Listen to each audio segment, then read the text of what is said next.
এখনও এনসিপিকে নিয়ে আশাবাদী। আমরা মেয়েরা কি একটু নুইসেন্স তৈরি করেছিলাম কিনা?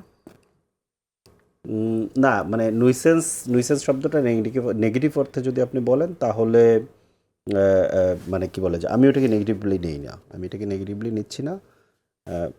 কিন্তু নুইসেন্স কখনো কখনো নুইসেন্স ক্রিয়েট করা খুব প্রয়োজনীয় এটা। সো এখন ব্যাপারটা হচ্ছে কোন নুইসেন্সকে কে কীভাবে দেখছে।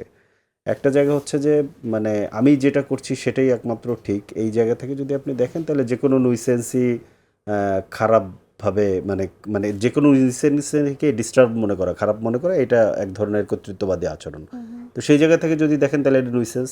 আর একটা জায়গা হচ্ছে যে যখন কোনো কারণে একটা নুইসেন্স ক্রিয়েট করা দরকার, কেউ একটা মানে কোনো আওয়াজ হচ্ছে না, আওয়াজটা মানে দেওয়া জরুরি, সেই জায়গা থেকে নুইসেন্স ক্রিয়েট করা জরুরি, পজিটিভ। সো এটা কে কোত্থেকে দেখা যাচ্ছে দেখতেছে রাজনীতিবিদের মতো না, না পাক্কা রাজনীতিবিদ। আমি যেটা বলছি যে ধরেন ওই সময় আপনারা যে প্রতিবাদটা করেছেন এই প্রতিবাদ খুব প্রয়োজনীয়, দরকারি প্রতিবাদ ছিল, দরকারি প্রতিবাদ ছিল এবং আমি এটাও মনে করি যে এটার মধ্য দিয়ে বাংলাদেশের ওই মানে থাকে না একটা মোমেন্টাম থাকে না একদম বাংলাদেশের ন্যাশনাল পলিটিক্সে, মানে নারীদের ব্যাপার, নারীদের রাইটসের ব্যাপার এবং নারী রাজনীতিবিদদের ব্যাপার, এই পুরো জিনিসটা এত বেশি আলোচনায় এসছে।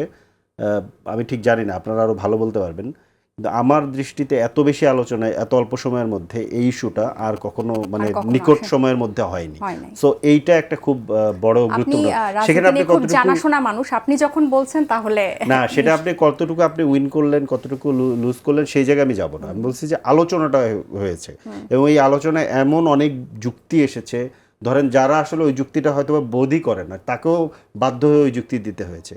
আবার কেউ কেউ ওই সময় ধরেন ট্র্যাপেও পড়ছে যে তারা তাদের নিজেদের স্বরূপ বেরিয়ে এসেছে, তারা আসলেই নারীদেরকে কিভাবে দেখে সেটাও এসছে। তো প্রত্যেকটা জিনিস আমি মনে করি ওইটা খুবই একটা প্রয়োজনীয় নুইসেন্স ছিল। এটা শুধু এনসিপির জায়গা থেকে না, এটা ন্যাশনাল পলিটিক্সের মধ্যে একটা বড় ধাক্কা দিছিল। সো ওই জায়গা থেকে আমি এটাকে খুব প্রয়োজনীয় মনে করি। আমাদেরকে কি আপনাদের শত্রু মনে করেন আপনারা? না, না, আমি তো আমি এইভাবে এই শত্রু মিত্র দিয়ে আমি রাজনীতি কারণ আমাদেরকে তো মানে আমার কাছে মনে হয় কি আপনার কাছে পেয়ে জিজ্ঞেস করলাম না, না, না, আমি এইভাবে দেখি না। মানে আপনার সাথে আমার মতের তো দ্বিমত থাকবে, এটা খুব স্বাভাবিক, এটা তো মানে খুবই স্বাভাবিক। এবং আমরা যারা একসাথে কাজ করি, ইভেন আপনি যে এখানে একসাথে কাজ করেন, এখানে সবাই কি শতভাগ একমত হবে? হয়? এটা তো হয় না, এটা হয় না। আমাদের একটা গ্রেটার গোল থাকে, একটা গ্রেটার গোলের জন্য সহযোদ্ধা সবসময় থাকবো নিশ্চয়ই যে প্রতিষ্ঠানে কাজ করি না কেন। আমি আবার ধরেন মনে করি যে সব এইভাবেই যেভাবে চলছে এইভাবেই চলবে, ব্যাপারটা এরকম নাও হইতে পারে, এটা আবার চেঞ্জ হবে।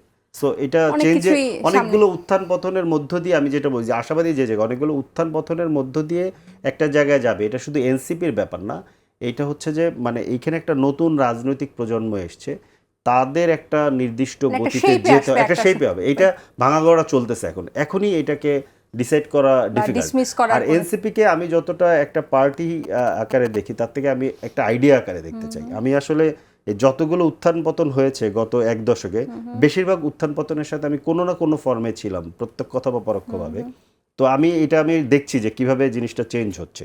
তো এইটাই ফাইনাল শেপ, এটা নাও হতে পারে, আবার এইটাই ফাইনাল শেপ আকারে সামনে আসতে পারে। সো মানুষ ভুল করবে, শিখবে, তার মধ্য দিয়ে আবার নতুন করে করবে। সো দেখা যাক, এর মধ্য দিয়ে এই আশাটা এখনো আছে, আমার কাছে এখনো আছে।